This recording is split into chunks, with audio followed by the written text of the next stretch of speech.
קודשך וקורא כציישוע נקוים נגמס דם עבודך ויומו רשע. Dans les Torahim Zayin, on est arrivé dans le passage Zayin, donc Torah 47 et passage 47.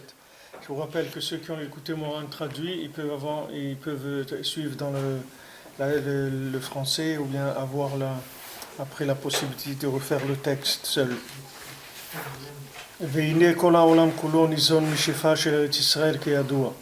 Maintenant, le monde entier est nourri par le Shefa d'Eretz Israël. C'est-à-dire le monde entier est nourri par la terre d'Israël. C'est-à-dire toute l'abondance du monde. Tout ce qui vient dans le monde, ça vient d'abord en Eretz Israël et après ça va dans le monde. Alors maintenant, ça c'est quelque chose que Rabbi Nathan il dit, puisque ici c'est le passage que Rabbi Nathan il reprend, puisque comme il avait dit avant qu'il avait une version qu'il avait écrite lui-même au moment où le Rebbe il a dit la Torah, et il y a la version qu'on a nous, que c'est la version qui est écrite par le Rebbe lui-même. Donc Rabbi Nathan après il a mis la version qu'il avait écrite lui à ce moment-là, parce qu'il a vu qu'il y avait quelques éléments qui étaient importants et qui changeaient. Et là par exemple c'est un des éléments, parce que Rabbeinu dit que Eretz Israël il reçoit son shefa du Emet. Et ici il dit que le monde entier il reçoit son shefa. Non, Rabbeinu dit que le Ham Israël, il reçoit le shefa d'Eretz Israël. Mais ici Rabbi Nathan, il dit que c'est pas que le Ham Israël, c'est toutes les nations, tout le monde reçoit, tout ce qu'il reçoit comme abondance, ça vient d'Eretz Israël. Eretz Israël, Be'atzon, Mekabel HaShefa Min HaEmet. Maintenant, d'où Eretz Israël, elle reçoit elle-même, elle reçoit de la vérité, chez Umidat Yaakov. Que la vérité, on a dit, c'est le comportement de Yaakov. Kaneemar, comme il est dit, Titen Emet le Yaakov. Tu donnes la vérité, tu la donnes à Yaakov. Veu Midat Tiferet, et c'est la mida de Tiferet, c'est-à-dire la mida de l'équilibre, la mida du milieu. Sheu Klaliut Agvanim, que ça inclut tous les aspects. Veu Prinat Shamayim, et ça c'est le principe du ciel, Esh Umaim, que dans le ciel il y a Esh Umaim, dans le mot Shamaim c'est Esh Umaim, Sheu Gamken Klaliut Agvanim, que dans le ciel aussi il y a toutes les couleurs. Donc Esh Umaim, ce sont deux éléments qui sont opposés, le feu et l'eau, et donc le ciel il est fait de ces deux éléments qui sont entièrement opposés. Donc la vérité, elle sera toujours dans un équilibre, c'est-à-dire la vérité, elle sera jamais déséquilibrée. La vérité, pourquoi ? Parce que si maintenant c'est déséquilibré, ça veut dire qu'il y a un côté qui penche plus que l'autre, alors ça veut dire que maintenant il manque de vérité, c'est-à-dire qu'il manque de vérité, c'est-à-dire qu'il manque de manifestation d'angle, d'aspect d'Hachem. Si on dit que Hachem il est entièrement rigoureux ou que Hachem il est entièrement miséricordieux, alors que ce soit d'un côté ou d'un autre, alors c'est déséquilibré. C'est vrai que Hachem il est entièrement miséricordieux, mais dans le monde ça se manifeste par la rigueur. Ça peut être c'est que de la miséricorde. Mais dans les midot, dans les mesures du monde, ça peut se manifester des fois à droite et des fois à gauche. Des fois on a besoin à droite, des fois on a besoin à gauche. Même dans la halakha c'est comme ça.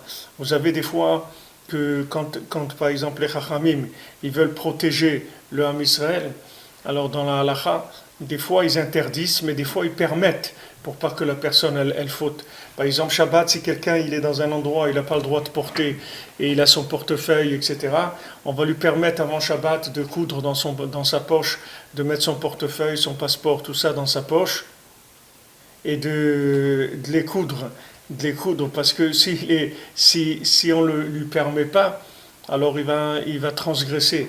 Alors des fois pour protéger quelqu'un, on va lui permettre. C'est pas toujours qu'on va interdire.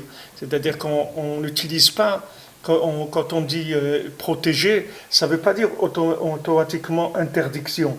C'est-à-dire des fois ça peut dire permettre. Par exemple, quelqu'un pour le protéger, on va lui donner quelque chose, par exemple. Des fois, on va offrir à quelqu'un un cadeau pour le protéger, qu'il n'aille pas, par exemple, fréquenter des gens pas bien ou autre. Alors, on va lui offrir quelque chose. On va lui faire un chesed. Mais ce chesed, il a comme but de retenir la personne. Comme il a comme but d'avoir un résultat de restriction, de gvoura. Donc les deux côtés, ils peuvent pas être parfaits s'ils sont pas ensemble. On a absolument besoin que les chassadim et les gvurot soient ensemble. C'est pour ça, comme on a vu avant, que Korach c'était un homme extrêmement dangereux parce qu'il a voulu se séparer de Moshe Rabbeinu, il a voulu se séparer d'Aaron et il a voulu faire de lui-même une école de pensée, que cette école de pensée c'était une école de destruction puisqu'il voulait donner une indépendance à la rigueur. Alors que la rigueur, elle peut absolument pas être indépendante, puisque la rigueur indépendante, ça donne la destruction du monde, puisque la rigueur, c'est qu'un moyen de pouvoir recevoir la miséricorde dans des mesures. Mais la rigueur, c'est jamais été un but en soi. Alors ce principe-là de la rigueur, c'est quelque chose qui se retrouve aussi dans la Torah. C'est-à-dire quand maintenant on va voir que il y a comme Korach, il y a des gens qui voudront être indépendants du tzaddik, c'est-à-dire qu'il y a des gens qui voudront faire la Torah sans le tzaddik.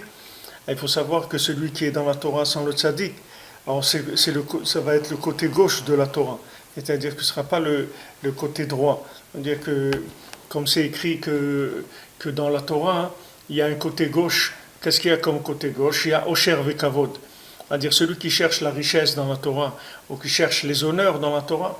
Alors pour les atteindre, il faut qu'il aille du côté gauche de la Torah. Et le côté gauche de la Torah, c'est de prendre la Torah sans Moshe Rabbeinu, sans le tzaddik. C'est-à-dire celui qui prend la Torah sans le tzaddik, alors il n'a que le côté gauche, comme les frères de Yosef. Ils n'ont que le côté gauche de la Torah. Ils n'ont pas le côté droit. Parce que le côté droit, il vient que du tzaddik. Pourquoi le côté droit, il vient que du tzaddik? Parce qu'on ne peut pas avoir accès au côté droit si on a un rapport avec ce monde. C'est-à-dire le côté droit, il vient au-dessus de Bereshit.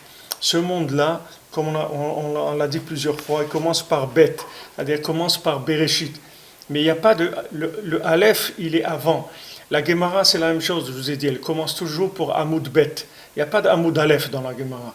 Parce que l'Hamoud Aleph, c'est le tzaddik. Si quelqu'un n'a pas le tzaddik, il n'a pas besoin de commencer Hamoud Bet de la Gemara. Il peut le fermer et il peut partir en vacances. Parce que ce qui va sortir, ce qui va comprendre, ça ne va pas être une Torah émet. Ça va être une Torah de gauche. Et c'est ce qui explique pourquoi il y a beaucoup des fois des décisionnaires dans la halakha qui se trompent complètement et qui sortent des décisions dans la halakha qui sont complètement à côté de la vérité. Comme je vous ai déjà raconté, Rabbeinu, il avait un élève qui était Dayan et qui était dans une ville où il y avait beaucoup de controverses contre Breslev, et le Rav de la ville là-bas, il était contre Breslev. Alors il souffrait beaucoup, ce Dayan-là, de ce Rav-là, qui lui faisait beaucoup de honte, etc. Alors il est venu chez Rabbeinu, Rabbeinu lui a dit, regarde, tu vas retourner dans la ville, tu vas te mettre là-bas dans le Beddin, et chaque fois que le Rav de la ville il fait un psak, il fait une décision dans l'Acha, toi tu dis le contraire de ce qu'il dit. Alors lui il a fait, ce Dayan il s'est mis là-bas au Beddin, et quand le Rav là-bas il disait une décision, lui il disait le contraire, et il a mis la preuve de que le Rav il s'était trompé. Comme ça il a fait une fois, deux fois, trois fois, plusieurs fois, jusqu'à que le Rav il a ramassé ses affaires, et il a quitté la ville. Pourquoi? Parce que bien que maintenant la halakha, ça soit une question, la halakha c'est rigoureux, puisque maintenant tout la halakha c'est la forme des choses. Donc il faut de la rigueur pour la forme, sinon ça part complètement, ça n'a aucune forme. Il faut qu'il y ait une forme dans le temps, dans les mesures, dans tout. La halakha c'est que de la gestion de forme. Mais la halakha, elle est faite pour faire passer un esprit. Elle n'est pas faite pour la halakha elle-même. C'est pas un but la halakha. La halakha c'est un moyen, c'est pas un but en soi. Donc quand quelqu'un il fait de la halakha un but, c'est sûr qu'il va se tromper après. C'est certain. Comme il nous disait le Rav Poultorak à la Vachalom de Lyon, il nous disait ça, il nous disait la halakha, on tranche la halakha avec tout, sauf avec le Shulchan Aruch. Comme ça il disait. C'est-à-dire que maintenant, pour trancher la halakha, ce qu'il faut avoir à l'esprit, c'est tous les éléments qui vont faire qu'on va choisir la halakha. C'est comme un médicament. Si maintenant vous avez une pharmacie, maintenant quelqu'un il rentre à la pharmacie et il ne peut pas prendre un médicament. C'est-à-dire quelqu'un il rentre à la pharmacie, il dit voilà, donnez-moi cette boîte-là comme ça. Il dit mais monsieur, c'est des médicaments, on ne peut pas vous donner des médicaments comme ça, il faut une prescription d'un médecin. Il dit pourquoi il faut la prescription d'un médecin? Parce qu'il faut que d'abord on sache qu'est-ce que vous avez. Il dit oui mais bon j'ai mal. Il dit mais vous avez mal où? Ben, j'ai mal à la tête. Mal à la tête ça ne veut rien dire. Vous pouvez avoir mal à la tête parce que vous êtes fatigué, parce que vous avez une sinusite, parce que vous avez vous pouvez avoir 50 raisons pour lesquelles vous avez mal à la tête. On ne peut pas vous donner n'importe quoi. Donc vous allez chez un médecin. Ce médecin-là, il va vous ausculter, il va voir qu'est-ce que vous avez. Et après, il va vous dire qu'est-ce qu'il faut que vous preniez. La halakha, c'est la même chose. Maintenant, pour trancher la halakha, il faut savoir qui est-ce que j'ai devant moi. Par exemple, si j'ai quelqu'un de pauvre, alors le poulet il va être kasher. Si j'ai quelqu'un de riche, alors le poulet il ne va pas être kasher. Alors le poulet, maintenant, est-ce qu'il est kasher ou il n'est pas kasher? Ça dépend de à qui j'ai affaire. Il y a des gens à qui on va permettre, il y a des gens à qui on va interdire. Par exemple, c'est écrit dans la halakha qu'à Chol HaMoed on ne travaille pas, d'accord? Chol HaMoed, c'est écrit, les Chachamim ils disent, celui qui travaille à Chol HaMoed, c'est comme s'il faisait Avodah Zara. Celui qui travaille, ça veut dire qu'il méprise les fêtes. Alors lui, il fait Avodah Zara, c'est comme Avodah Zara. Ça c'est écrit, c'est les Chachamim qui disent ça. Maintenant, à qui ça s'applique? Ça s'applique à quelqu'un qui ne va pas aller faire des bêtises pendant Chol HaMoed, mais quelqu'un qui va aller se balader, qui va aller à Disneyland à Chol HaMoed, lui c'est sûr que c'est une mitzvah pour lui de travailler à Chol HaMoed. Parce que c'est mieux de travailler à Chol HaMoed que d'aller à Disneyland, ça c'est sûr, il n'y a pas de sheila sur ça. Donc une fois quelqu'un il m'a demandé, un de mes élèves il m'a appelé, il m'a demandé, voilà, qu'est-ce que tu penses, est-ce que je dois travailler à Chol HaMoed? Alors moi je lui dis, la sheila pour toi, c'est si tu dois travailler Yom Tov, c'est pas Chol HaMoed. Chol HaMoed, c'est sûr que tu dois travailler. Qu'est-ce que tu vas faire toi, Chol HaMoed? Des bêtises, tu as regardé des films, qu'est-ce que tu vas faire? C'est sûr que tu dois travailler. Non, je lui dis ça en rigolant, mais c'est sûr que Yom Tov, Shalom, c'est assourd de travailler. Mais je lui dis c'est-à-dire que si vous ne savez pas à qui vous avez affaire, mais vous n'avez pas le droit de trancher la halakha. Donc maintenant, si vous connaissez que la halakha, vous ne pouvez pas trancher la halakha. Parce que là, c'est comme si vous avez une pharmacie. Vous avez une pharmacie, vous allez commencer à liquider votre stock. Alors celui qui rentre, vous lui dites, voilà, prends, je te fais cadeau. Voilà, si tu prends si tu achètes 2 boîtes d'antibiotiques, je te fais cadeau une boîte de quelque chose qui donne un autre médicament. Alors, il dit voilà, c'est une promotion maintenant on fait. Tout celui qui achète des trucs d'antibiotiques, il reçoit ça. Mais attends, c'est ce que tu lui donnes là.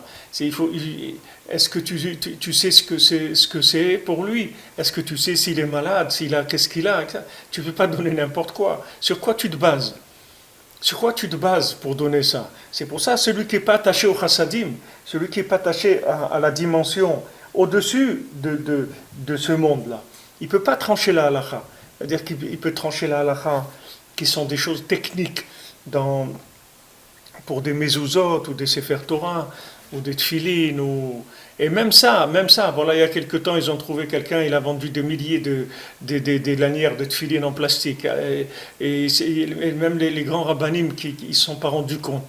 Même là-dedans il peut y avoir des mircholotes, des choses où on trébuche. Parce que si quelqu'un il n'est pas attaché au-dessus du temps, il ne peut pas se diriger dans le temps. C'est une notion générale. Ce n'est pas quelque chose de particulier à certaines personnes. C'est une généralité. Tout celui qui n'est pas attaché au-dessus du temps, il ne peut pas savoir ce qu'il faut faire dans le temps. Dans le temps, on ne peut pas savoir si on n'a pas reçu d'au-dessus du temps. Alors, celui qui est pas attaché au tzaddik, il ne peut pas savoir ça. Il y avait Rav Nachman Tutchiner. Rav Nachman Tutchiner qui était ici, qui était à Ouman. Rav Nachman Tutchiner, c'était quelqu'un qui était à Ouman. Alors lui, Rav Nachman Tutchiner, il n'était pas un très grand Talmid Chacham, comme par exemple le Rav de Tchérin.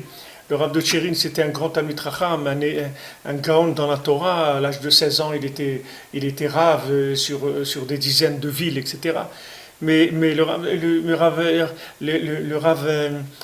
de Rav Nachman Tutchiner, c'était l'élève de Rabbi Nathan. C'était mamash l'élève de Rabbi Nathan, c'est lui qui a imprimé les livres, c'est lui qui était le shamash de Rabbi Nathan. Il passait un Shabbat chez lui, un Shabbat chez Rabbi Nathan. Comme ça, toute sa vie, c'était comme ça. C'est lui qui était Meshamesh Rabbi Nathan. Alors une fois, quand on lui a demandé quelque chose, on lui a dit quelque chose, il y a un tel qui dit ça ou un tel qui dit ça. Alors il a dit, il y a des gens beaucoup plus grands que moi dans la Torah. Mais si on a besoin d'un conseil, c'est à moi qu'il faut demander. Et comme ça, il a dit Rav Nachman Tutchiner. Pourquoi ? Parce que Rav Nachman Tutchiner, il a reçu de Rabbi Nathan. Alors c'est la même chose, même aujourd'hui, il y a des gens, ils viennent, ils font des cours de Breslev, allez, on va faire des shiur de Breslev, et viens, on va faire un cours ici, et on va donner là-bas, et on va voyager là-bas, et les gens, ils prennent de tout le monde. Mais d'où ça leur vient, ça ? D'où ils ont ça ? D'où ils ont reçu ça ? D'où ils ont reçu ? Comment ils interprètent le texte ? D'où ça vient l'interprétation du texte ? Si maintenant quelqu'un il n'a pas reçu, de quelqu'un qui a reçu, de quelqu'un qui a reçu, ce qu'il raconte c'est n'importe quoi. Même, comme il disait Rav Basilski, dans l'écouté moral il y a tout, il y a même la vérité. Si tu cherches la vérité, tu peux la trouver aussi dans l'écouté moral. Ça veut dire que tu peux faire avec l'écouté moral, tu peux raconter n'importe quoi. Si tu n'as pas reçu quelque chose, ce qui compte c'est ce que tu as reçu. Après le texte il va porter ce que tu as reçu. Mais ce qui compte c'est ce que tu as reçu, c'est pas le texte. Alors les gens ils vont dans n'importe quoi, va écouter un cours là-bas, et il va un cours de celui-là, et un cours de l'autre, et un cours de l'autre. Après ils s'étonnent qu'ils ont de la myopie dans leur vie, qu'ils ont un œil qui part à droite et un œil qui part à gauche. Ils ne savent pas qu'est-ce qu'il faut faire de leur vie. Chaque fois qu'il faut faire quelque chose, c'est la panique. Et qu'est-ce que je fais avec mes beaux-parents, et qu'est-ce que je fais avec mes parents, et qu'est-ce que je fais avec mes enfants, et où je vais habiter, et quel travail, et quel truc, et ils sont toujours dans la panique, dans tout. C'est normal, ils n'ont pas un souffle dans la halakha. Ils n'ont pas un souffle dans la direction. Dans la direction, il faut avoir un souffle. C'est ça qui permet de trouver la direction. Il faut un souffle qui dirige. C'est pour ça que Korach, alors que Korach, c'était un Talmid Chacham plus grand que Moshe Rabbeinu. Les Chachamim me disent que Korach, en Torah, il était plus grand que Moshe Rabbeinu. Et pourtant, c'est un apikoros. Et il était plus grand que Moshe Rabbeinu. Et pourtant, ça n'empêchait pas qu'il était un apikoros et qu'il a terminé comme il a terminé, avec toute la Torah qu'il avait. Vous voyez des gens, voilà, les gens ils sont Breslev, etc. Et ils se disent Breslev, etc. Et vous voyez des choses qui sont complètement aberrantes, que les gens ils sont à côté de leur pompe, alors complètement, ils font n'importe quoi. Ça vient de quoi ? C'est que les gens ils n'ont pas reçu, c'est tout. Ils ne savent pas comment ça se vit cette chose-là. C'est-à-dire que si maintenant quelqu'un ne reçoit pas de Moshe Rabbeinu, il ne peut pas trancher la halakha. Il ne peut pas trancher la halakha. Voilà quand Moshe Rabbeinu, il était nistalek, quand Moshe Rabbeinu il est mort. Il y a 3000 halakhot qu'ils ont oubliés tout de suite. Tout de suite, 3000 halakhot sont partis. Tout de suite. Tout de suite, 3000 halakhot qui ont disparu complètement. Parce que il y a un souffle. Ce souffle-là, il faut ce souffle-là, il faut pouvoir le faire véhiculer dans la halakha. C'est-à-dire que maintenant, c'est ce souffle qui est important. C'est pas maintenant la halakha elle-même. La halakha elle-même, ce qui est important, c'est qu'elle soit adaptée à moi. Maintenant, pour qu'elle soit adaptée à moi, il faut une autre dimension.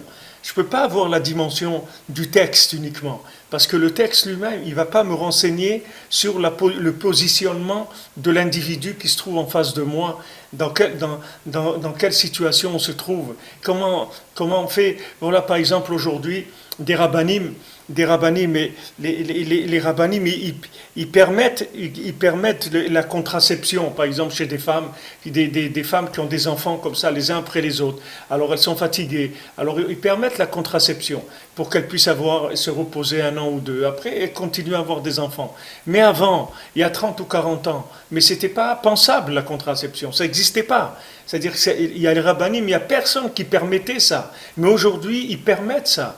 Les khatrila, tout de suite, ils permettent ça. Pourquoi? Parce que ce n'est pas les mêmes individus. Vous n'allez pas comparer une femme d'aujourd'hui avec une femme d'il y a 40 ans, ça n'a rien à voir. Une femme il y a 40 ans, elle avait des enfants les uns après les autres, elle pouvait avoir 6, 7, 8, 10 enfants. Aujourd'hui, les femmes, elles n'ont pas ces forces-là. Donc ça va, ça vient, ça, c'est-à-dire ça. Elles ont un enfant, on arrête 1 an, on reprend, on arrête, on reprend. Et c'est comme ça que ça tient, que la maison elle tient. Mais pour ça, il faut une date, c'est-à-dire qu'il faut une date de savoir que les éléments, ils ont changé. Ce n'est pas les mêmes éléments, donc on ne va pas trancher de la même manière. Tandis que si on va que dans le texte et qu'on reste dans le texte, mais on va être complètement sclérosé dans la halakha. C'est une halakha de sclérosé. Donc maintenant, ça va faire sauver les gens. Les gens, ils vont se sauver. Les gens, ils vont se détruire avec ça. Et pourtant, c'est la halakha. Mais ça détruit les gens. Pourquoi? Parce qu'il n'y a pas un souffle, que ce souffle-là, il donne, le rythme. Comment maintenant on va servir Hachem? Comment on va faire Avodat Hashem? Qu'est-ce qui s'appelle aujourd'hui Avodat Hashem? Comment la Avodat Hashem elle se manifeste aujourd'hui? Alors pour ces halachot-là, il faut avoir un souffle. C'est pour ça que Korach, c'était les maasé, un destructeur. C'était pas quelqu'un qui voulait construire avec la halacha. C'est quelqu'un qui voulait détruire avec la halacha. C'est pour ça qu'il s'est séparé de Moshe Rabbeinu et qu'il avait des questions de la halacha. Il dit, est-ce que maintenant un vêtement qui est entièrement en techelet, il faut des tzitzit? Est-ce que maintenant une maison dans laquelle il y a qui est pleine de sfarim, est-ce que maintenant il y a besoin de mezouza? Il avait des questions d'halacha. Pourquoi il avait des questions? Parce qu'il avait déraillé complètement. Donc il avait des notions d'halacha qui étaient fausses. Il se trompait dans la halacha. Il se trompait. Et ces choses-là, elles ont des conséquences qui sont graves. C'est pour ça que le Ikar, comme Rabbi Nathan il dit, que le Ikar, c'est le médecin, le Ikar, c'est pas le médicament. Le Ikar, c'est Yosef Hatzadik. On voit que quand Paro il voit Yosef, il comprend tout de suite ça. Il comprend que c'est impossible de faire le conseil de Yosef sans Yosef lui-même. On peut pas se lancer dans cette aventure-là, d'économiser du blé pendant 7 années d'abondance, si pour les 7 années de famine, si on n'a pas les conseils de Yosef, parce que c'est que lui qui sait comment on va faire cette chose-là. C'est le seul qui sait comment faire. Et celui qui a voulu faire sans Yosef, le même conseil sans Yosef, ça a pourri, tout son blé il a pourri. Parce que Yosef, Yosef quand il donne un conseil, ce conseil-là, il ne marche pas que extérieurement. Ce conseil-là, il est mourkave, comme on dit. C'est-à-dire que ce conseil-là, il est lié avec d'autres choses. C'est pas que le conseil lui-même. Quand maintenant, ils ont terminé comme on voit dans la paracha, quand ils ont terminé, qu'ils ont mangé tout ce qu'ils avaient, les gens, et qu'ils ont donné leur bétail, ils ont vendu leur bétail. Après, quand ils sont venus chercher du manger chez Yosef, il leur a dit, il faut faire la brit mila, sinon je ne vous donne pas à manger. Alors ils sont venus chez Paro, ils sont pleins, ils ont dit, mais c'est quoi ça? Maintenant ils nous demandent à nous de faire la brit mila, sinon ils ne donnent pas à manger. Alors il leur a dit, regardez, s'il a pu faire en sorte que tout ce que vous avez gardé comme moisson, ça a pourri, alors vous avez intérêt à faire ce qu'il vous dit de faire, parce que sinon il peut faire en sorte que vous allez mourir aussi. Donc allez vite faire la Brit Mila et écoutez ce qu'il vous dit de faire, parce que sinon vous allez mourir.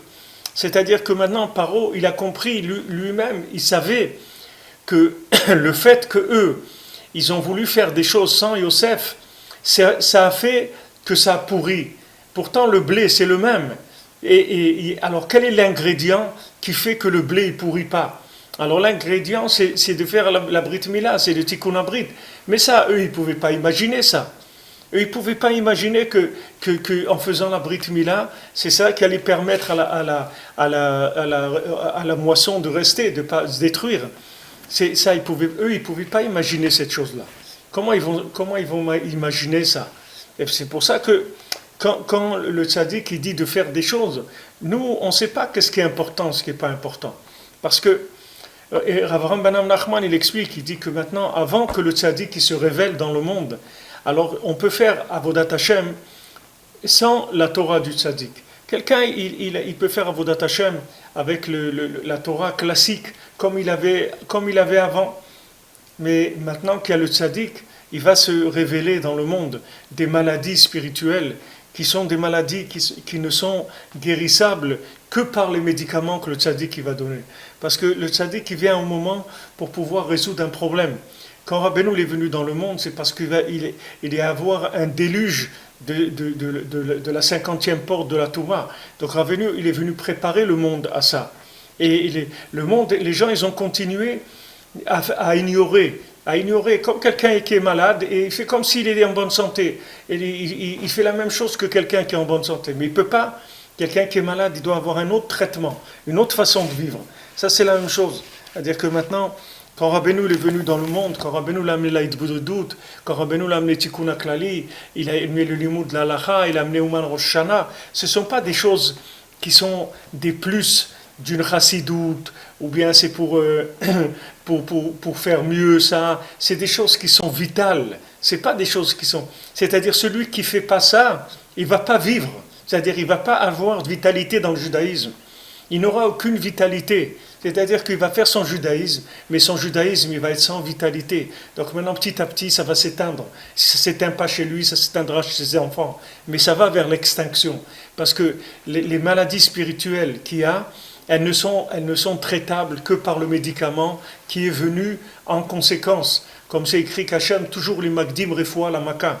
Toujours Hachem, il amène le médicament avant d'amener la maladie. Et le médicament de la génération, c'est Rabbi Nachman. Maintenant, les gens ils mettront le temps qu'ils mettront pour le reconnaître, mais tout le monde viendra à ça. Parce qu'il n'y aura pas le choix. Il n'y aura pas le choix. C'est pas une question, Rabbi Nachman, il ne cherche rien à imposer à qui que ce soit. Rabbi Nachman, c'est rien que de l'amour pour l'humanité, c'est rien que de l'amour pour l'homme Israël, c'est tout. C'est uniquement ça qui le motive. C'est rien d'autre. Il n'y a rien d'autre qui le motive. Il n'y a que ça. Donc, il faut savoir que maintenant, le médicament, Rabbeinu, il l'a amené dans le monde, et celui qui ne prendra pas le médicament, il ne pourra pas. C'est-à-dire sa moisson, elle va pourrir. Pourtant, c'est la même moisson. Si vous prenez, vous analysez le blé et tout, c'est le même. Seulement un, il va tenir et l'autre, il ne va pas tenir.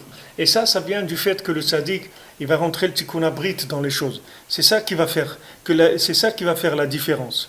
Toute la différence, elle va être là. Elle ne va pas être dans autre chose. Donc ça, c'est quelque chose qu'il faut. C'est ça la mida de Tiferet. La mida de Tiferet, c'est que il n'y a pas la Torah telle qu'elle est donnée. La Torah, c'est de la Hora. La Torah, ce sont des indications. Quand on parle d'indications, on parle de rigueur. Donc la Torah, elle donne des indications rigoureuses. Ces indications rigoureuses-là, elles ont besoin d'être liées avec des chassadim, d'être liées avec de la miséricorde.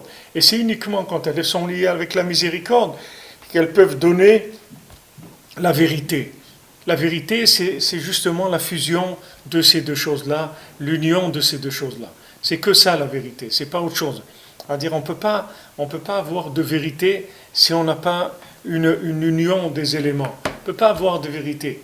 La vérité, ça vient que quand on a un angle de vue qui inclut les deux. C'est-à-dire ça inclut l'individu et ça inclut la Torah. C'est-à-dire la Torah, elle doit être avec en même temps que l'individu dans sa situation, dans la génération, dans ce qu'il est en train de vivre, dans toutes ces choses-là. C'est-à-dire que maintenant, la rigueur qu'il y avait dans le judaïsme il y a 100 ans, elle ne peut pas être aujourd'hui. Il y a 50 ans, elle ne peut pas être. Il y a 20 ans, elle ne peut pas être. Parce que le monde, comme le monde il va vers de plus en plus de folie, alors le monde il a besoin de plus en plus de miséricorde. Il a besoin de plus en plus de miséricorde. Vous ne pouvez pas avoir la même attitude avec quelqu'un qui est normal et quelqu'un qui est dans un hôpital psychiatrique. C'est pas la même chose. On ne peut pas utiliser la même rigueur. La rigueur de nos générations, c'est pas la rigueur des générations d'avant. Il faut savoir comment la gérer. Mais ça, vous pouvez la gérer que s'il y a une troisième dimension, c'est tout. Parce que si vous la gérez avec les outils habituels, ça ne va pas marcher. Ils vont sauver les gens. Et c'est ce qu'ils font, les gens ils se sauvent. Ils ne peuvent pas rester dans la Torah. Parce que la Torah, avec la rigueur qu'il y avait avant, elle ne parle plus à personne aujourd'hui. Les gens ils sont dans un autre monde. Donc si vous n'avez pas un langage qui est adapté à la situation, les gens ils se sauvent. Et c'est pour ça que Korach, les Maasé, c'était un apikoros. On dit Korach, c'est un apikoros. Pourtant, c'était pas un apikoros dans la Torah. C'est-à-dire c'est quelqu'un qui faisait le Shabbat, qui faisait tout avec toutes les connaissances de Torah qu'il faut. Et pourtant, il était considéré comme apikoros. Pourquoi? Parce qu'il s'est déconnecté de la réalité de la présence divine. Il y a une réalité de la présence divine. Cette réalité, c'est une réalité du moment. Et ça, vous ne pouvez pas l'enlever, parce que la présence divine qu'il y avait il y a 100 ans, ce n'est pas la même qu'aujourd'hui. C'est ici, il parle de Klayut Agvanin, c'est-à-dire tous les aspects différents de la Shrina. La Shrina, elle ne va pas se manifester toujours de la même manière. La Shrina, elle a plusieurs angles sous lesquels elle se manifeste. C'est-à-dire, Hachem, il va se manifester sous plusieurs attributs. Si maintenant vous n'avez pas les attributs du moment, vous ne pouvez pas voir Hachem. C'est-à-dire vous ne pouvez pas voir le panim d'Hachem. C'est impossible parce que il y a une évolution. Les choses, elles évoluent. Le Emet lui-même, il évolue. Comme on l'a vu dans l'écoute à la Chot sur Hanouka, le Emet lui-même, il évolue. C'est-à-dire que le Emet, c'est quelque chose qui est tout le temps la troisième dimension. Donc il faut toujours courir derrière pour l'attraper. Comment on court derrière? Par un côté par la halacha et par un côté par l'inspiration, par les tkashrut au tzaddik. Alors quand on a les deux, on peut vivre tout le temps dans la troisième dimension qui est le Emet. Mais le Emet, il faut savoir que c'est troisième dimension, c'est pas d'ici. Pourquoi on appelle le Olam Haba Olam Emet? Pourquoi on n'appelle pas ici le Olam Emet? Parce qu'ici c'est pas le Olam Emet. Ici c'est un Olam de Sheker, ici c'est un monde de mensonges. C'est pas un monde de vérité. Le monde de vérité, c'est le monde futur. Donc maintenant, il faut vivre dans ce monde avec la conscience du monde futur et avoir une forme de vie qui est une synthèse des deux, une harmonie des deux. Sinon, ça ne marche pas. Si quelqu'un n'a pas l'harmonie des deux, ça ne marche pas. Soit il va tomber dans la matière complètement, soit il va péter un câble et il va rentrer dans la mystique totale et il va commencer à faire le fou et à croire qu'il a compris quelque chose alors qu'il n'a rien compris du tout. Il y a des gens, ils font les fous et ils font que les fous, c'est tout. Il n'y a rien d'autre, il n'y a pas de travail, il n'y a pas de foyer, il n'y a pas d'enfants, il n'y a rien qui marche. Il n'y a rien qui marche, rien que faire le fou, c'est tout. Faire le fou. Mais la Torah, c'est pas de faire le fou. La Torah, c'est pas faire le fou. La Torah, il faut se construire. Il faut se construire. Il faut travailler, il faut apprendre un métier, il faut travailler, il faut se marier, il faut avoir un foyer. Il faut payer son loyer, il faut payer sa nourriture, les vêtements de sa femme, de ses enfants. Tout ça, c'est des choses aujourd'hui qui sont dans une madriga eliona pour les gens qu'il y a aujourd'hui. Aujourd'hui, quelqu'un qui se marie, qui a un travail, qui respecte sa femme et ses enfants, c'est un tzaddik. C'est un tzaddik de la génération. Il fait partie des tzaddikim de la génération parce que les gens, ils sont fous. Ou les gens, ils sont dans l'argent toute la journée, comme des fous à courir derrière l'argent. Ou bien les gens, ils disent, tout ça, c'est des bêtises. Allez, le Ikar, c'est le tzaddik, et on va faire la folie avec le tzaddik, etc. Mais c'est pas ça. Le Emet, c'est ni ça, ni ça. Le Emet, c'est une troisième dimension. Et le Emet, il demande une adaptation en permanence. En permanence. Vous ne pouvez pas dire, j'ai compris. Le temps que vous dites, j'ai compris, ça y est, la situation a changé. On n'a rien compris. On cherche tout le temps. C'est pour ça qu'on se lève la nuit, qu'on fait des doutes, on essaye de prendre tous les outils qu'il nous faut pour vivre une journée. Parce qu'on ne sait pas cette journée comment il va falloir jouer avec les éléments. On ne sait pas. On ne sait pas. Il y a des choses il y a des choses où il faut mettre plus de sel, il y a des choses où moins de sel, il y a des choses plus d'huile, il y a des choses plus de poivre, On ne sait pas notre journée comment on va la gérer. C'est pas des photocopies les journées. C'est pas une photocopie de la veille ou de l'avant-veille. Chaque jour, il a sa présence de la Shrina qui est différente. Maintenant, c'est pas pour faire des aventures mystiques. Maintenant, quand on dit qu'on doit aller trouver la Shrina, comme c'est écrit pour Mordechai, que tous les jours, il allait au palais, dans la cour du palais, pour voir le Shlom Esther. Tous les jours, il allait voir Esther, comment elle va. Tous les jours, il allait. Pourquoi Rabbeinu dit tous les jours, Mordechai, il allait voir la Shrina où elle se trouvait. C'est-à-dire qu'il savait qu'il y avait une évolution permanente de la Shrina. Donc tous les jours, il allait Chatzer Bet Hanashim, là-bas dans la cour où il y avait les femmes, il allait voir Esther. Où est-ce qu'elle est Esther? Où elle se trouve Esther? C'est-à-dire que sinon, si quelqu'un ne fait pas ça, tout de suite, il tombe d'un côté ou d'un autre. Tout de suite, alors les gens qui assurent, comme on dit, ils tombent dans le côté de la halakha, que les maasé, le côté de la halakha, c'est le kavod et l'argent, ça donne dans le comportement. C'est-à-dire que les gens ils vont chercher le kavod et l'argent. Et ceux qui ne sont pas dans la halakha, qui ont peur de ça, ils vont dire non, non, ça c'est du mensonge. Ils vont aller de l'autre côté, ils vont aller dans la mystique et ils vont faire les fous. Mais c'est la même chose, les deux c'est aussi faux l'un que l'autre. La vérité c'est une troisième dimension. Et cette troisième dimension, vous ne pouvez pas l'écrire dans un livre et vous ne pouvez pas la voir de manière nomenclaturée et classée. Vous êtes obligé de chercher tous les jours. Si vous ne cherchez pas tous les jours, ça c'est que vous allez être largué. C'est obligé. C'est impossible. Le monde change. Tout évolue. Tout évolue. Il y a des choses qui font évoluer le monde. Voilà, en France, voilà, vous avez le Front National qui va passer. Et le Front National, voilà ceux qui vont être les présidents de la République. Donc vous ne pouvez pas avoir l'attitude que vous allez avoir sous la France de Mitterrand. Ça n'a rien à voir. C'est un autre monde. Aujourd'hui, il y a des djihadistes, des extrémistes qui font des attentats. Vous ne pouvez pas vivre comme vous viviez en 1900. Ce n'est pas la même chose. En 1900, ça n'existait pas des attentats. C'était autre chose. La vie était différente. Les éléments, ils sont tout le temps en mouvement. Donc maintenant, il faut un da'at, il faut une conscience, qui est une conscience de la troisième dimension, pour savoir comment vivre chaque jour. Et ça, c'est pour ça qu'on a besoin des conseils du tzaddik. Parce que le conseil du tzaddik, ce ne sont pas des conseils qui sont des conseils carrés. Ce sont des conseils de souffle divin. C'est pas des... Quand Rabbeinu il dit de faire Hitbodedut, c'est pour avoir le Ruach HaKodesh. C'est pas pour faire de la prière, comme on dit, allez, on va prier. C'est pour avoir Ruach HaKodesh que Rabbeinu dit faire Hitbodedut. Maintenant, ce Ruach HaKodesh, ce souffle divin, c'est pas pour avoir des révélations de Eliyahu Hanavi. Il disait, Rabbi Yitzhak, il disait, quand tu te lèves à Chatzot et tu vas faire Hitbodedut, ne crois pas que c'est pour voir Eliyahu Hanavi, c'est pour rester un juif, c'est tout, c'est pour ça que tu fais ça. C'est que pour rester juif. Parce que si tu fais pas ça, tu vas dérailler, mon ami. Tu vas dérailler. La vie va te faire dérailler. Il y a des gens, ils ont essayé, ils étaient jeunes, ils y croyaient, ils se levaient à Chatzot, ils faisaient Hitbodedut, tout ça. Après, ils ont commencé à travailler, à goûter à l'argent. Ils gagnent voilà un peu, et peut-être on va gagner un peu plus. Allez, il faut gagner un peu plus, quand même, il y a une famille, etc. Et petit à petit, ils se sont retrouvés dans l'argent. À 90% de leur vie, c'est de gagner de l'argent. C'est tout ce que c'est devenu. Mais ça vient de quoi? Parce qu'ils ont été tirés du côté gauche. Et il y a des gens, non, ils disent non, moi je rentre pas dans rien, je fais rien, etc. Comme je vous dis, cette dame, la pauvre, avec 4 enfants, elle est venue pleurer, elle dit voilà, son mari il est parti de la maison parce que... Elle a reconnu qu'elle lui mettait trop de pression. Mais elle m'a dit, on a 4 enfants, il ne fait rien, il n'y a pas de parnassa, il n'y a rien. Alors je lui dis, mais lève-toi, va travailler, fais quelque chose. Non, moi je ne peux pas, je ne peux rien faire, etc. Hachem il va envoyer, etc.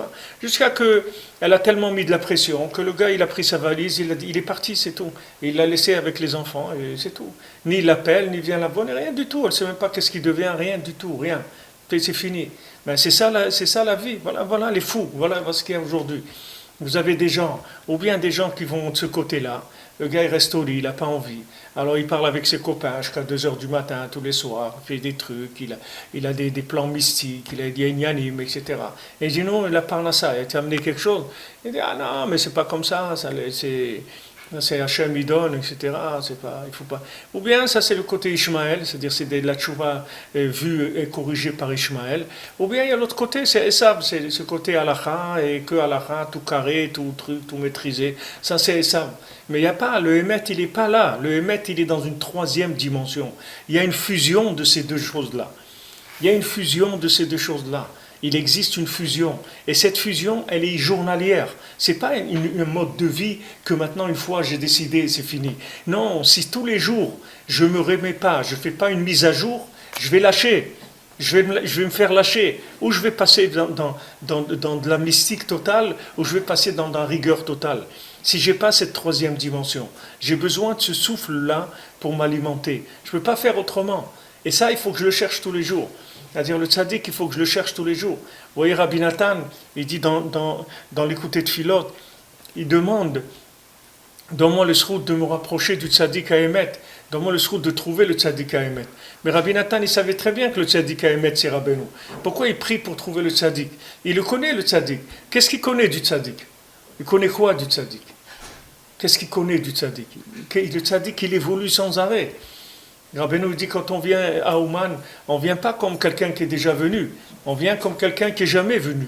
Parce que celui qui vient à Ouman aujourd'hui, c'est pas comme quelqu'un qui est venu une fois, c'est comme quelqu'un qui n'est jamais venu.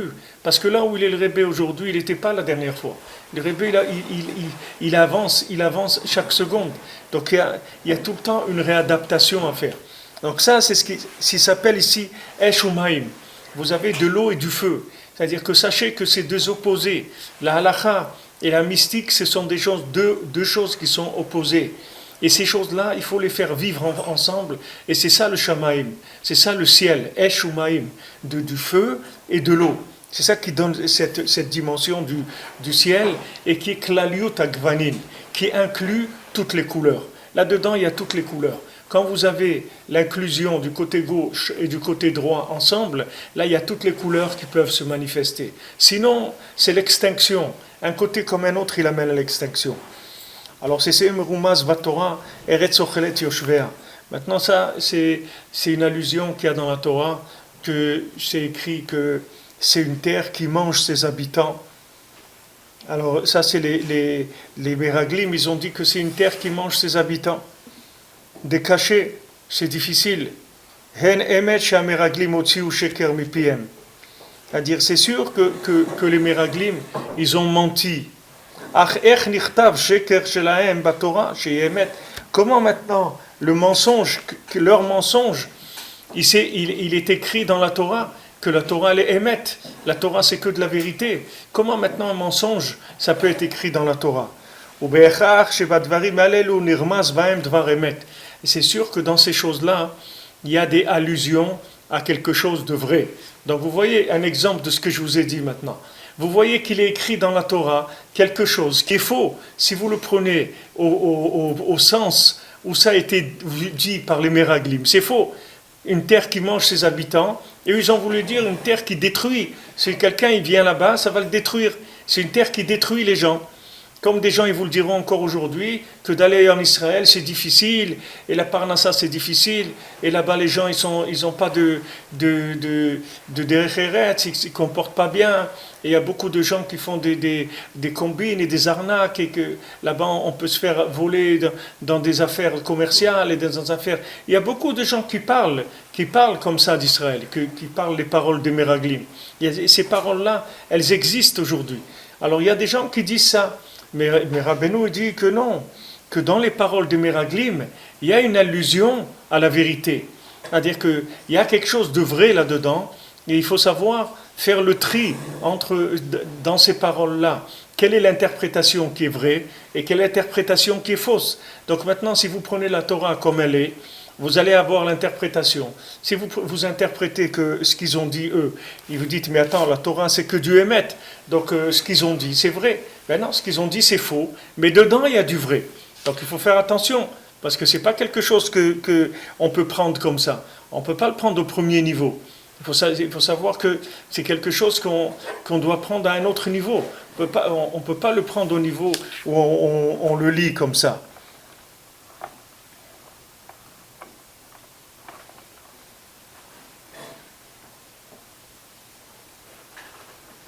Et le Zohar, dans le Zohar, c'est écrit la même chose au sujet de Bilam.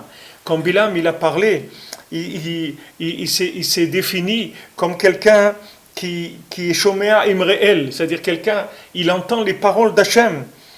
Asher Machze Shaddai Yechze, qu'il voit Mamash le Shaddai, il voit Hachem Mamash. Nofel vegalou enaim, c'est quelqu'un que il voit, il a les yeux qui voient qui voit tout, etc. Alors le Zohar, il dit, mais comment ça peut être écrit ça dans la Torah? C'est-à-dire, est-ce que maintenant Bilham, il s'est vanté lui-même avec des niveaux tellement grands que même il y a beaucoup de tzadikim qui n'ont jamais dit ça sur eux-mêmes. Et lui, il s'est permis de dire ça. Maintenant, si on dit que les paroles de Bilham, elles sont fausses, alors maintenant, ça veut dire qu'il y a écrit du sheker dans la Torah. Alors c'est sûr, Rabbi Shimon Bar Yochai dit, c'est sûr qu'il y a une certaine mesure de vérité dans les paroles de Bilham, que maintenant dans ce qu'il a dit Bilham, il y a du vrai. Donc il faut savoir que vous ne pouvez pas prendre les choses comme elles sont, c'est-à-dire au premier niveau, parce que dans ces choses-là, il y a des choses qui sont vraies, il y a des choses qui sont fausses. C'est-à-dire que maintenant, quand Bilham, il dit que lui, il voit Hachem Shaddai, etc., qu'est-ce que ça veut dire que Bilham, il voit Hachem? Ça veut dire que dans le monde, il y a des choses que les gens, ils ont vu. Vous ne pouvez pas dire que c'est du mensonge. Comme par exemple, il y a eu mai 68, vous ne pouvez pas dire que mai 68, c'est du mensonge. C'est une vision de vérité. C'est une vision d'Hachem. Mais seulement, il n'y avait pas l'autre côté. C'était une vision mystique, mais ce n'est pas une vision, il n'y avait pas de la halakha. C'est-à-dire, il manquait la structure. Ils ne savaient pas comment gérer ça. Après, ils ont fait, je dis déjà, en 67, c'était la guerre des 6 jours. Et la guerre des 6 jours, c'était quelque chose de très fort, de très haut, avec beaucoup de miracles, etc. Mais il n'y avait pas la halakha. C'est-à-dire, les gens, ils ont reçu la lumière de la guerre des 6 jours. Que Hachem, il a donné Yerushalayim, il a tout donné. Mais les gens, ils n'avaient pas la halakha. Donc, ils n'ont pas su comment gérer ce cadeau d'Hachem. Et après, ça s'est empoisonné, parce qu'ils ont mal géré la chose. S'ils avaient su gérer, il n'y aurait pas les problèmes qu'on a aujourd'hui, mais ils n'ont pas su gérer.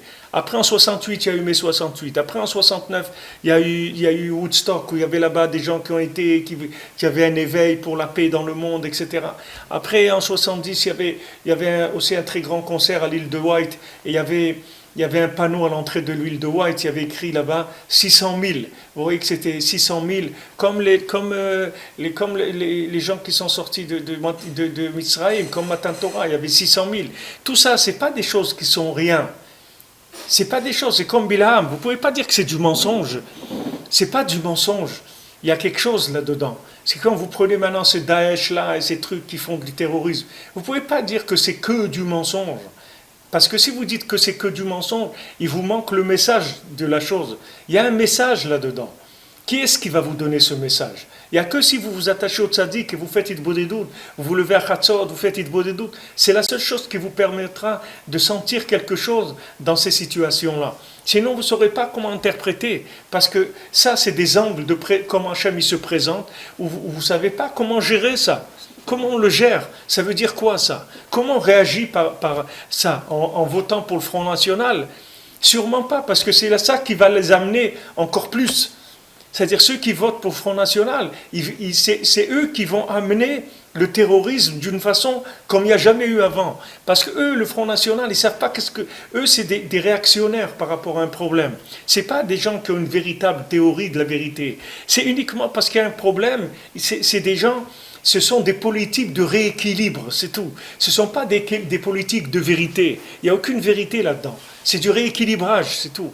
Mais maintenant, eux, ils croient, ils vont interdire aux musulmans de mettre la djellaba, ils ont dit, ils vont interdire aux femmes de se couvrir la tête, et ils veulent obliger tout le monde à vivre comme des Français. Mais jamais ils arriveront à ça. Jamais ils pourront assimiler un musulman. Il faut qu'ils le sachent. Jamais. Parce que les musulmans, ils croient en Dieu. Ils croient dans l'unité de Dieu. Jamais. C'est pas comme les Français. Les Français, un jour, il va danser comme ça, un jour, il va danser comme ça. Un jour, il va un jour, il va faire le MLF, le lendemain, il va faire le mariage homo et les trucs. C'est n'importe quoi. Mais les musulmans, c'est pas comme ça. Les musulmans, il y a 1000 ans, ils vivaient comme aujourd'hui. Les musulmans, c'est une religion où ils croient dans l'unité d'Hachem. Jamais ils les assimileront. Et s'ils essayent de les assimiler, c'est ça qui amènera les attentats encore 100 fois plus qu'aujourd'hui. Donc ça, les gens, par exemple, ils ne savent pas ça. Eux, ils croient que c'est bien. Parce que les autres, ils disent, ah bon, il y a maintenant du terrorisme. Eh bien nous, on va éliminer le terrorisme. C'est comme dans le Sipurim Massiot. Rabbeinu, il dit, il y a un roi, on l'a averti, on lui a dit, regarde, toi, et tu vas être détruit, toi et ta descendance, par le taureau et le bélier et le mouton.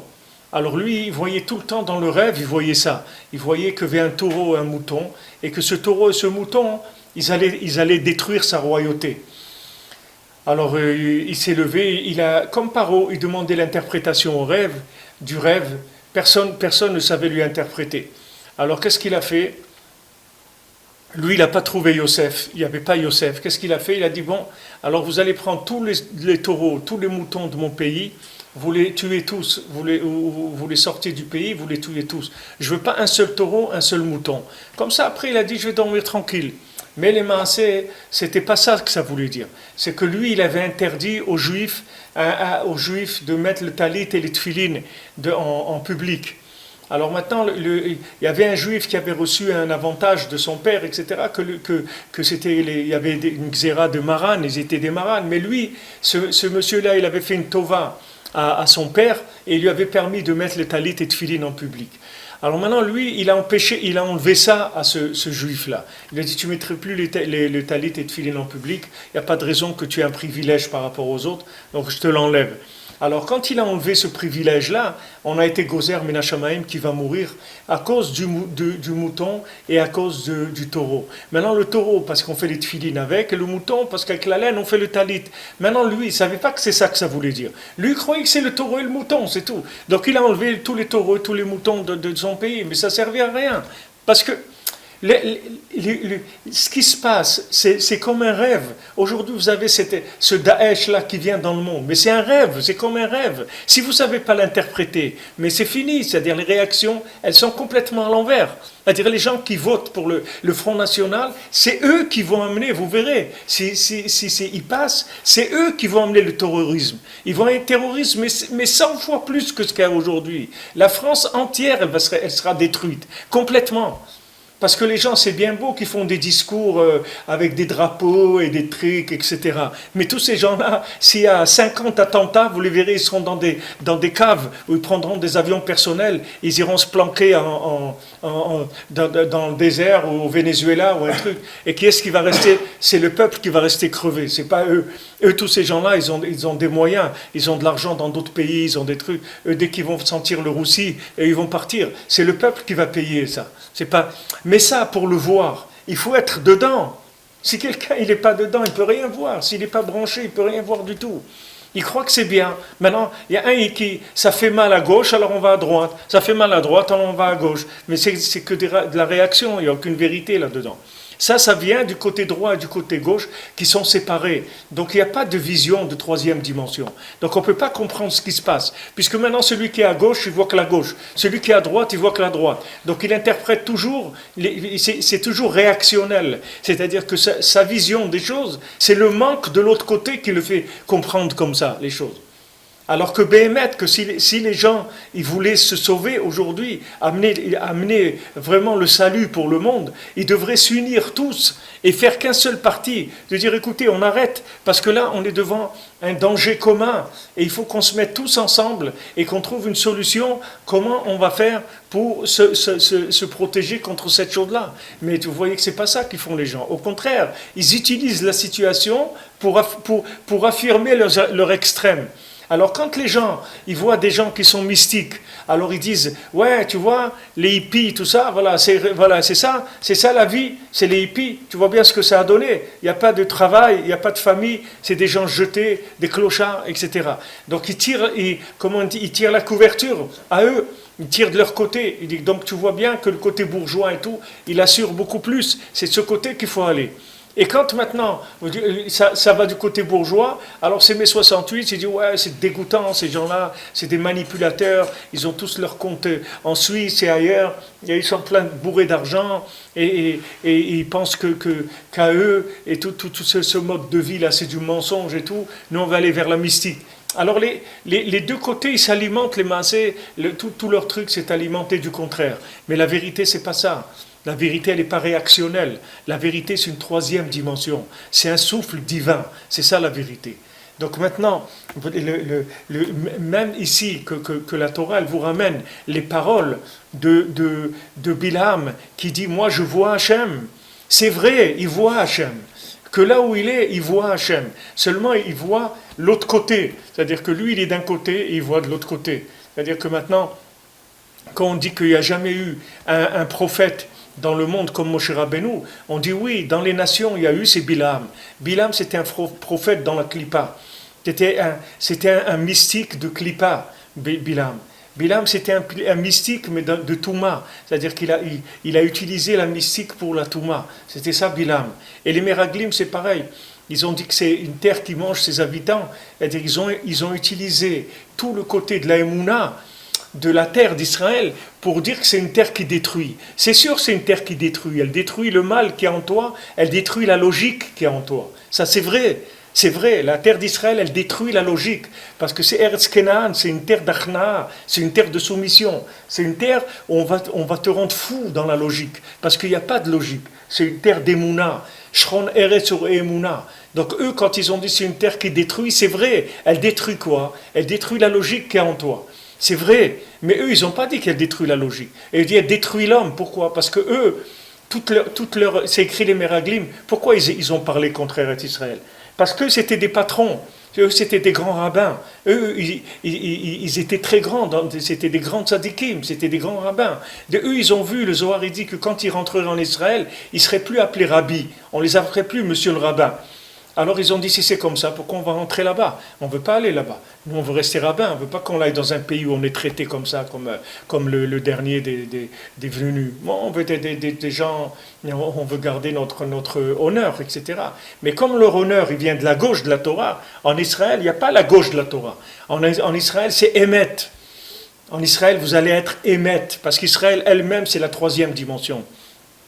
Donc n'ayez pas peur, ce qu'il y a de bien en vous, Bezrat Hashem, ça sortira en Eretz Israël. Celui qui a du bien en lui, le bien il va grandir, il va pousser, il va fleurir en Eretz Israël.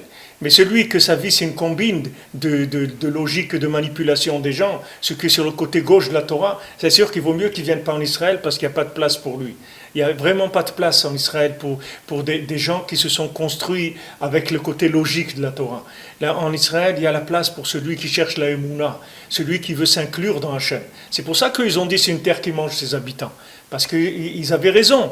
Mais seulement, il faut expliquer ce que ça veut dire. Il faut sortir le message. Si vous prenez le message au premier niveau, il est destructeur. Donc là, vous voyez un exemple de ce que Rabbeinu dit, que maintenant, la Torah, il faut la troisième dimension. C'est-à-dire, on ne peut pas l'interpréter avec une interprétation de gauche ou une interprétation de droite. Alors il dit, V'yesh le ramez anal eretz ocheret kelomar, she'achilata ve'ashpa'ata u'mibchunat yoshvea. Alors maintenant, on peut y faire allusion que ça veut dire une terre qui mange. Ça veut dire que la nourriture qu'il y a en Eretz Israël, c'est-à-dire ce qu'on mange en Eretz Israël, ça vient de Yoshvea, c'est-à-dire ça vient de Yaakov qui était Yoshev, que chez Uprinat va Yeshev Yaakov. C'est-à-dire que Yaakov, la grandeur de Yaakov, c'est qu'il arrivait à installer la troisième dimension sur la terre d'Israël. Alors maintenant, la nourriture, c'est Midat HaEmet, c'est-à-dire que la nourriture d'Eretz Israël, c'est une nourriture qui vient du Emet. Et c'est aussi les tfilin qui s'appellent la splendeur et qui viennent du Emet et de Yaakov. C'est-à-dire la splendeur, c'est le Emet, c'est la troisième dimension. Donc la grandeur de Yaakov d'Avinu, c'est que lui, il est arrivé, Vayeshev Yaakov, il est arrivé à s'installer en Eretz Israël. Ça veut dire, si vous maintenant, vous traduisez Yaakov dans ce que ça veut dire Midat HaEmet, ça veut dire la Midat HaEmet, elle est arrivée à s'installer en Israël. C'est-à-dire qu'en Israël, il y a la troisième dimension. C'est ça une terre qui mange ses habitants. Ça veut dire c'est une terre où la troisième dimension s'y est installée. Donc on peut vivre en Eretz Israël dans la troisième dimension. C'est-à-dire que c'est un pays où il y a le Ruach HaKodesh, où il y a la présence divine en permanence. Et cette présence divine qu'on palpe, puisque on voit cette providence sans arrêt. Sans arrêt, on voit cette providence en Eretz Israël. Alors ça, c'est la troisième dimension. Parce que comme on a dit que celui qui casse la tavatachila, alors il voit des nissim. C'est-à-dire qu'il rentre dans le monde des miracles. Alors la terre d'Israël, c'est une terre de miracles. Comme Rabbeinu dit, nissim, Eretz Israël et la tfila, les trois, ça vient de la Emouna. C'est-à-dire que maintenant, Eretz Israël, c'est une terre de miracles. Donc maintenant, celui qui est dans la Tavat Achila, il ne peut pas avoir des miracles, parce qu'on dit celui qui est dans la Tavat de manger, alors il est il peut pas voir au-dessus de la logique, il est complètement dans la logique, donc il ne peut pas voir de miracles. Donc c'est lié, la terre d'Eretz Israël, elle est émette, c'est-à-dire elle est dans la troisième dimension. Pour y avoir accès, la terre d'Israël, elle fournit aussi un manque, c'est-à-dire un manque de Tavat Achila, c'est-à-dire elle enlève la Tavat Achila. C'est-à-dire c'est une terre où on mange du pain, mais c'est pas parce qu'on est pauvre, c'est parce que le pain ça suffit. On n'a pas besoin de manger d'autre chose que du pain, parce que la terre elle-même, elle rassasie de la troisième dimension. Donc on n'a pas besoin de se jeter sur la nourriture et d'aller combler sa frustration avec de la nourriture, parce que c'est une dimension, une autre dimension. Bezrat Hashem. Alors bonne journée, Hanouka Sameach, Bezrat Hashem. Et voilà, qu'on voit les miracles, Bezrat Hashem. Qu'on voit des miracles.